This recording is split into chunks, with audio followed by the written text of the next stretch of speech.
Long ago, in the forest near the Cross River of Nigeria, a woman gave birth to twins in secret and abandoned one of them beneath a tree for ants to eat. But the forest was watching, and high above the trees, a hawk circled silently in the sky. What happened next became one of the oldest explanations for why hawks still steal chickens to this very day. Hey story lovers, it's Joy here, your favorite storyteller, and this is Meet the Esekas. Once upon a time, in the ancient town of Inkum, on the banks of the Great Cross River in present-day Nigeria, there lived a beautiful young woman named Awu. Now, Awu was not like the other women of her town. While many girls dreamed of marriage, children, and settling down in one compound, Awu loved freedom. She loved music. She loved dancing beneath the moonlight. She loved laughter, celebrations, and admiration. Wherever there was a festival, Awu would be there. She moved from town to town like the wind itself. The young men admired her beauty. The women copied the style of her wrappers and head ties. Around her neck hung elephant tail hairs. Around her waist, strings of beads. On her ankle, black braided bands that marked her as a woman greatly desired. People called her a walking woman, but many people say something very important. The child who follows only pleasure may one day meet sorrow waiting on the road. And truly, sorrow was already following Awu quietly through the forest. One morning, when the sun had barely risen, Awu went into the forest to gather firewood for cooking.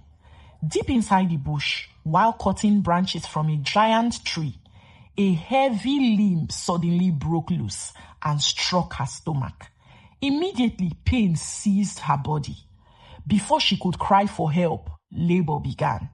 Alone in the forest, beneath the towering trees, Awu gave birth to twins. The first child was a girl. She named her Aru. The second child was a boy. She named him Agbo. But in those ancient times, among some communities around the Cross River, twins were feared. Many believed they brought evil or misfortune. Mothers of twins were often cast out and the children killed or abandoned. And so when Awu looked at the two babies lying beside her in the forest, terror gripped her heart. If she returned home carrying twins, she could lose everything. Her home, her people, her life. Fear defeated love. And in that terrible moment, Awu made a choice that would follow her forever. She picked up baby Aru and left baby Agbo beneath a tree in the forest. Then she walked away. The bush became silent, but not for long. Soon, driver ants discovered the helpless infant. Black waves of biting ants covered the child's tiny body. Agbo screamed and cried beneath the tree, while the ants bit into his flesh. High above the forest, a hawk circled in the sky, searching for food. Then suddenly he heard the cry. The hawk swooped down from the heavens and landed beside the abandoned child. He saw the ants swarming over the baby. He saw the child fighting for life. And something stirred inside the bird's heart. Instead of taking the child as prey, the hawk chose mercy. He lifted Agbo gently in his claws and carried him high into the branches of a tall tree where no danger could reach him. There the hawk carefully removed every ant from the baby's body. He boiled water, washed the baby, protected him, fed him, raised him, and the abandoned child lived. Years passed. Agbo grew into a handsome young man under the care of the hawk. Strong, quiet, wise-eyed like the forest itself. Meanwhile, back in Inkum, Awu continued her life with her daughter Aru. One day, Awu sent Aru to fetch fire from a neighboring place. As the girl wandered through the forest searching for embers, She came upon the hawk's dwelling high among the trees. And there she saw him, Agbo. The moment Arrow laid eyes on the young man, she froze. His appearance was striking. His presence carried mystery. She stared and stared without speaking. At last, Agbo looked at her and asked why she stared at him so strangely. Still, Arrow said nothing. Then Agbo spoke again. He asked her whether he resembled anyone in her family.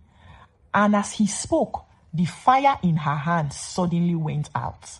Arrow gathered another flame. Again, Agbo asked the same question. Again, the fire died instantly. 3 times it happened. 3 times. Fear entered Arrow's heart. She ran home and told her mother everything. The moment Awu heard the story, her blood ran cold. Deep inside her spirit, she already knew. The young man in the forest was the son she had abandoned. Agbo had survived. The next morning before dawn, Awu hurried into the forest to see him herself. And when she saw Agbo standing before her alive and grown, her heart trembled. Regret entered her soul like fire. She wanted him back, but how could she take a son who belonged to the hawk? So Awu went to seek the wisdom of Porcupine, the famous diviner and trickster known throughout the land. After casting lot, Porcupine gave her a cruel plan. Pretend to die. When the hawk hears of your death, he will send Agbo to mourn beside your body. Then seize him before the hawk can stop you. And so Awu returned home and pretended to be dead. Word spread quickly across the villages. When the hawk heard the news, he prepared Agbo to attend to his mother's mourning. The next morning, Agbo arrived at the gathering. He wished to sit beside his mother's head, but the people pushed him towards her feet. The moment he sat down, Awu sprung up alive and seized him. The crowd gasped in shock. Soon after, the hawk arrived. His wings beat like thunder as he demanded the return of the boy he had rescued, protected, and raised. Then, before everyone, the hawk revealed the truth. How Awu had abandoned her son beneath the tree. How the ants nearly devoured him. How he alone had saved the child's life. The people hung their heads in shame. They begged the hawk to forgive Awu. First, they offered him a slave. He refused. Then cows, then sheep, goats, pigs. The hawk rejected them all. Finally, the people offered him a large basket filled with eggs. At last, the hawk accepted. He released Agbo back to his mother and flew away, carrying the basket in his claws. But the story did not end there. The next morning, the hawk traveled from town to town, leaving one egg in every household until the basket was empty. Months later, the hawk returned, not for peace, for revenge. From that day onward, he began taking chickens from every compound across the land. And whenever the people complained, the elders reminded them, "Did you forget? The chickens belong to the hawk." For long ago, a child named Agbo was redeemed with eggs. And that, my people, is why hawks still swoop down to steal chickens till this very day. Because some depths may sleep, but they are never forgotten. And that's the end of today's video.